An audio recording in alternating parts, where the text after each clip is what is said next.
Kalau orang mengakui dirinya sebagai orang pelaku maksiat, apakah itu dilihat oleh sesama makhluk atau tidak? Cuma dia sendiri yang tahu kalau dia bermaksiat. Bukan berarti dia tidak boleh berdoa kepada Allah. Justru berdoa kepada Allah itu lebih baik daripada diam.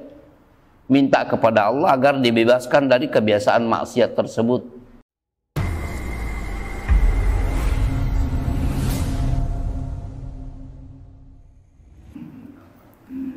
Assalamualaikum warahmatullahi wabarakatuh. Innal hamdalillah nahmaduhu wa nasta'inuhu wa nastaghfiruh wa na'udzu billahi min shururi anfusina wa sayyiati a'malina. May yahdihillahu fala mudhillalah wa may yudlil fala hadiyalah. Wa asyhadu an la ilaha illallah wahdahu la syarikalah wa asyhadu anna Muhammadan abduhu wa rasuluh. Amma ba'd. Jemaah Ta'lim Al-Muqarrabin, kita melanjutkan pembacaan kitab Al-Adabul Mufrad dengan hadis yang ke-615. Ini diantara doa yang Rasulullah sallallahu alaihi wasallam ucapkan. Anas bin Malik yang sering kita sebutkan di sini bahwa tinggal bersama Nabi Shallallahu Alaihi Wasallam dari masa kecil, kemudian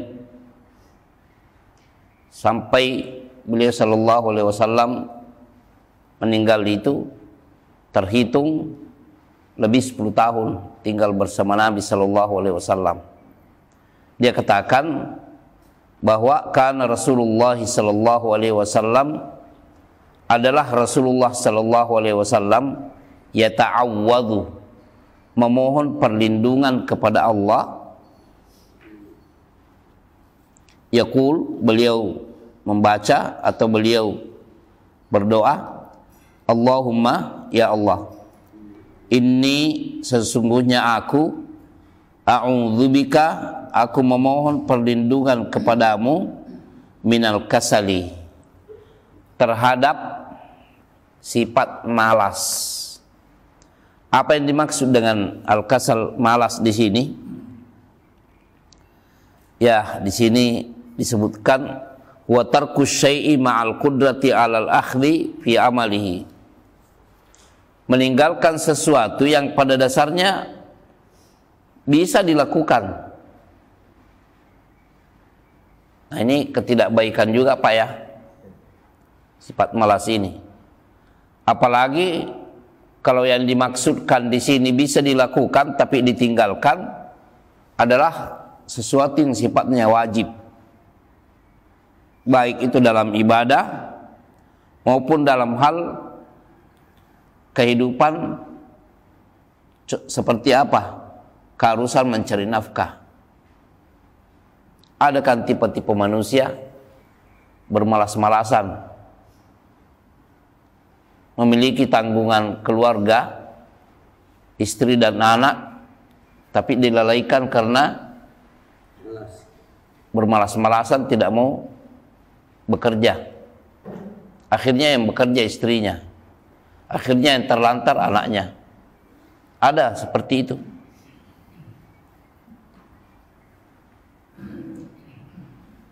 Dia bisa melakukan tapi dia tidak lakukan. Inilah hakikat kemalasan. Atau dia membikin alasan untuk tidak melakukannya, ya karena sifat malasnya juga. Ini yang Rasulullah SAW contohkan. Ini doa mutlak, Pak, ya, mutlak, tidak muqayyad. Mutlak itu maksudnya zikir dan doa yang diucapkan tanpa disebutkan di mana dan kapan. Dia bukan zikir pagi, walaupun ada juga zikir pagi yang mirip isinya dengan ini. Jadi dari segi doa itu sendiri ada yang mutlak, ada yang muqayyad. Yang muqayyad itu yang terikat dengan waktu atau tempat. Contohnya zikir sesudah salat wajib. Nah, itu muqayyad karena Nabi mencontohkan diucapkan saat sesudah salat wajib. Astagfirullah, astagfirullah, astagfirullah. Allahumma antas salam wa minkas salam, tabarakta ya dzal jalali wal ikram. Ayat kursi, qul huwallahu ahad, qul a'udzu birabbil falaq, dan qul a'udzu birabbin nas. Begitu juga yang lain-lainnya. Subhanallah, alhamdulillah, masing-masing 33 kali. Ini muqayyad, maksudnya waktunya dilakukan ketika sesudah salat wajib. Tapi kalau yang 615 ini, walaupun ada mirip dengan ini juga di zikir pagi dan petang, tapi riwayat 615 sifatnya mutlak. Artinya disyariatkan untuk diucapkan dimanapun dan kapanpun kita berada. Allahumma inni a'udzubika minal kasal. Ya Allah, sesungguhnya aku memohon perlindungan kepadamu terhadap sikap malas. Wa a'udzubika minal jubn, dan aku memohon perlindungan kepadamu dari sifat pengecut. Sifatnya adalah jubn. Kalau pelakunya namanya jaban, orang pengecut, takut kepada suatu pihak secara tidak benar. Wa a'udzubika, dan aku memohon perlindungan kepadamu ya Allah minal haram. Umur tua, bukan umur tua sembarangannya, maksudnya umur pikun di sini. Al haram itu kalau seseorang kembali seperti anak-anak. Nah, biasanya di sini kalau sudah umur al haram di sini banyak bahasa latahnya, Pak ya. Latah. Mengucapkan hal-hal yang tidak baik kalau dia kaget. Begitu juga lupa. Dia sudah lupa siapa ini, siapa itu. Sudah pikun. Artinya kerja otak itu sudah tidak terlalu maksimal. Dia sudah sholat, diulangi lagi sholatnya. Dipikir belum sholat. Ada seperti itu. Ya, yang jelas yang dimaksud al-haram itu adalah sikap tua yang terkesan tidak baik. Nah, diantaranya ini pikun. Wa a'udzubika minal bukhl, dan aku memohon perlindungan kepadamu ya Allah dari sifat bakhil. Apa yang dimaksud dengan bakhil di sini? Sesuatu yang harus dia infakkan tapi dia tidak lakukan. Contohnya kebutuhan anaknya sendiri. Dia sebenarnya punya uang. Anaknya bilang mau beli ini, Pak. Tidak diberikan. Padahal sebenarnya punya uang. Artinya kalau Rasulullah SAW memohon perlindungan kepada kedua sifat yang tercelah tersebut, ya, karena memang bertentangan dengan tabiat kemanusiaan kita bahwa kalau ada kezaliman di masyarakat itu harus dibasmi. Ya, berapa sifat yang tercela di sini, Pak ya? Malas, pengecut, masa tua yang tidak baik, begitu juga sifat bakhil. Dan ini sekali lagi doa ini sifatnya mutlak, tidak terkait dengan waktu pagi dan sore. Firman Allah yang lafaznya diriwayatkan oleh Nabi SAW, tapi tidak ada di dalam Al-Quran. Ana inda abdi, inda dhanni abdi. Qala Allah Ta'ala, Allah Ta'ala berfirman, ana inda dhanni abdi. Ana, aku, inda, pada, dhanni, persangkaan, dugaan, abdi, hambaku. Wa ana ma'ahu, dan aku ma'ahu bersamanya, idza, apabila Da'ani, hambaku itu berdoa kepada aku. Ini prasangka baik ini muncul kalau kita mempelajari nama-nama dan sifat-sifat Allah. Seperti apa? Sami'un mujib, maha mendengarkan lagi maha mengabulkan. Begitu juga Ghafurur Rahim, maha pengampun lagi maha penyayang. Tawwabun Rahim, maha penerima taubat dan maha penyayang. Yang dimaksud di sini, prasangkaan di sini, meyakini sifat-sifat Allah. Saat kita berdoa, bahwa Allah itu mendengarkan doa kita, maha mendengarkan. Kemudian basir, lagi maha melihat, mendengarkan dan melihat kita. Mujib, yang maha mengabulkan doa. Begitu juga Ghafurun Rahim, maha pengampun lagi maha penyayang. Ganiyun, maha kaya. Karimun, maha dermah, maha dermau.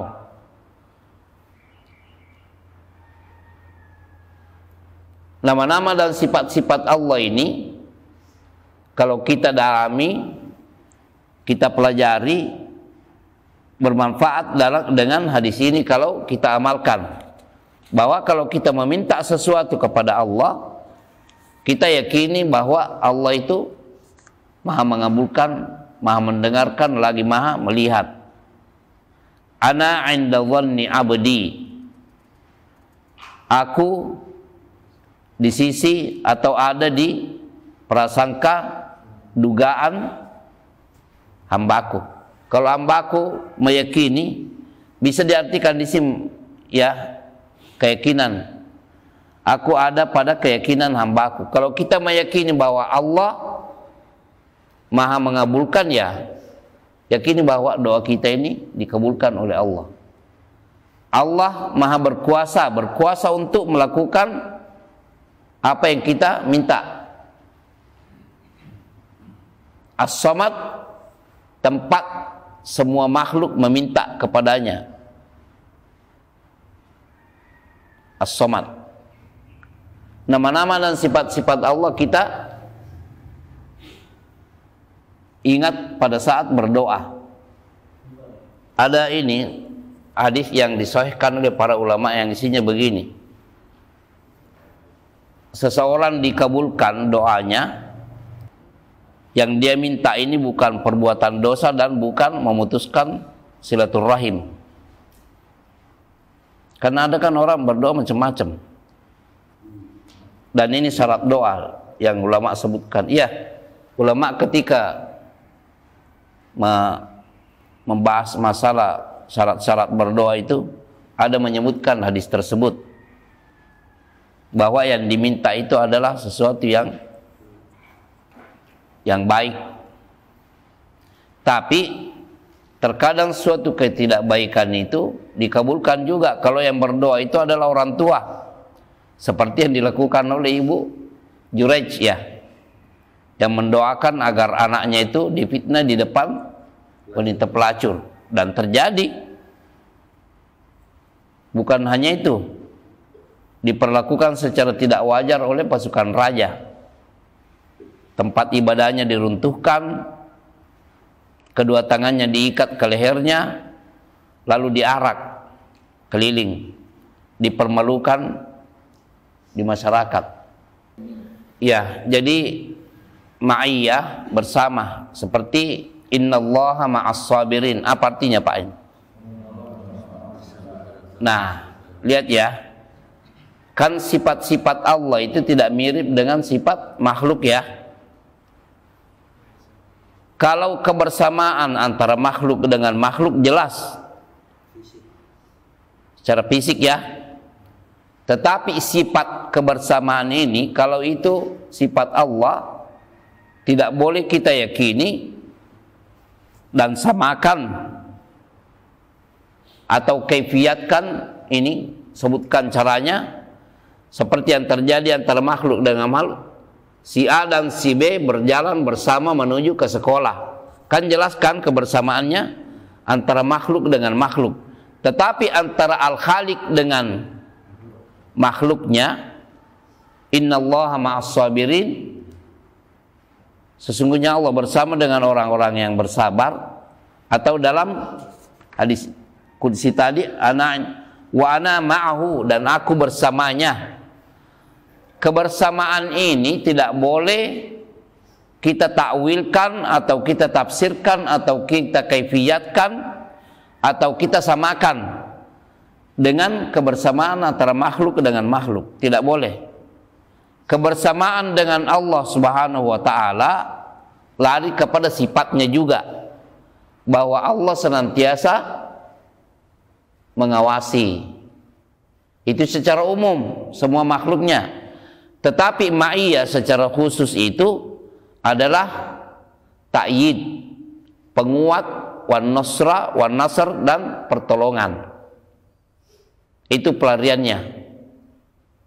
Artinya lari ke sifat Allah Subhanahu wa taala yang lainnya. Jadi bukan takwil sebenarnya.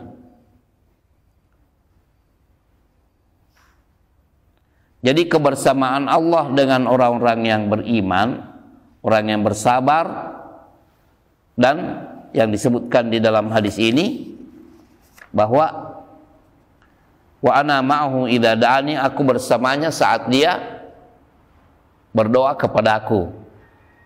Nah, ini merupakan pertolongan dan pengawasan. Ya, jadi makanya di sini dikatakan penetapan sifat ma'iyah, kebersamaan bagi Allah, sifat bagi Allah ya, yang khusus diberikan kepada kaum mukminin, yaitu yang berdoa kepada Allah Subhanahu wa taala. Nah, itu dalam riwayat lain termasuk dalam Sahih Al-Bukhari, penulis meriwayatkan dengan lafaz lain yang didahulukan ini Pak ya, a'udzubika min syarri. Itu lihat 620, sekalian lihat 620. Sayyidul istighfar an yaqula Allahumma anta rabbi la ilaha illa anta khalaqtani wa ana abduka wa ana ala ahdika wa wa'dika mastata'tu a'udzubika min syarri ma sana'tu. Lihat di sini didahulukan. Enggak ada masalah, kedua-duanya sahih. A'udzubika min syarri ma sana'tu abu'u laka bi ni'matika alayya wa abu'u bi dzambi faghfirli fa innahu la yaghfiru dzunuba illa anta. Beliau sallallahu alaihi wasallam bersabda, man qalaha minan nahari muqinan biha, barang siapa yang mengucapkan sayyidul istighfar ini muqinan biha, dengan meyakini apa yang terkandung dalam doa tersebut, famata min yaumihi, lalu dia mati pada hari itu, qabla an yumsiyah, sebelum dia berada pada waktu sore atau pada waktu petang, fahuwa min ahlil jannah, maka dia termasuk penduduk surga. Sebaliknya, wa man qalaha minal lail, barang siapa yang mengucapkannya pada waktu malam, ini menunjukkan bahwa sayyidul istighfar itu bisa menjadi zikir pagi, sore, bisa juga zikir malam dan zikir siang. Ya. Wa man qalaha minal laili, dan barang siapa yang mengucapkannya sayyidul istighfar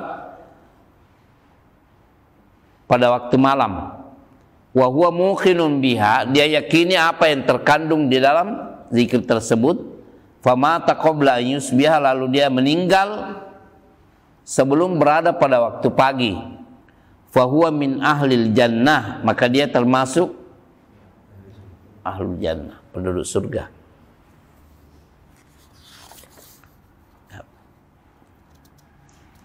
Ya, ini Pak, diusahakan diamalkan ya sayyidul istighfar ini. Sayyidul istighfar artinya penghulu semua istighfar. Ya. Para ulama diantaranya Ibnu Taimiyah dan Ibnu Qayyim dan ulama yang lainnya juga mengatakan Barang siapa yang memuja, mengucapkan pujaan kepada Allah dan berselawat kepada Nabi sebelum dia memohon, maka itu sangat lebih tepat untuk dikabulkan. Artinya begini, kalau orang mengakui dirinya sebagai orang pelaku maksiat, apakah itu dilihat oleh sesama makhluk atau tidak, cuma dia sendiri yang tahu kalau dia bermaksiat, bukan berarti dia tidak boleh berdoa kepada Allah. Justru berdoa kepada Allah itu lebih baik daripada diam.